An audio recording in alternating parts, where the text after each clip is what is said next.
Actuellement, effectivement, ce qui est en train de se passer, c'est qu'ils ont l'intention de transformer les annexes prévues pour les intermittents et les intérimaires. Pour les intermittents, ce qui risque de se passer si ce qu'ils ont proposé passe,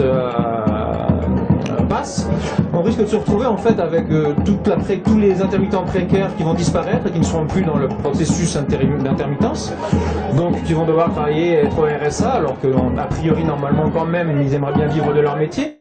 Et ce qui est un peu embêtant, c'est qu'ils n'ont pris des propositions du comité de suivi de l'Assemblée nationale, qui est un comité qui a fait des propositions très intéressantes qui permettraient effectivement de réduire les soi-disant déficits des annexes 8 et 10 des intermittents. Et ces propositions sont donc de revenir à une annualisation avec 507 heures sur un an, de mixer les annexes 8 et 10, c'est-à-dire qu'il n'y ait plus une différence entre techniciens et artistes, et par contre de mettre en place un cumul indemnité-salaire de 3 000 €, ce qui est déjà pas mal, dit-on, et qu'il n'y ait plus donc effectivement ces intermittents qui, eux, touchent beaucoup d'argent, qui a un plafond. Eh bien, nos amis du MEDEF n'ont retenu qu'une seule chose, c'est le fameux plafond.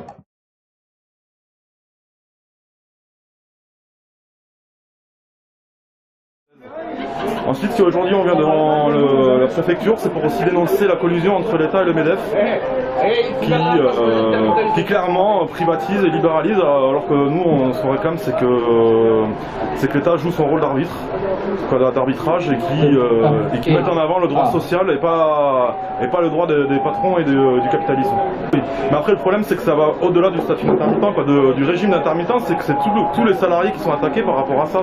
C'est l'assurance chômage dans sa globalité qui est attaquée par le patronat. Et par la suite, c'est aussi le code du travail et le pacte de responsabilité qui va être... voilà. Plus de banques, moins de saltimbanques.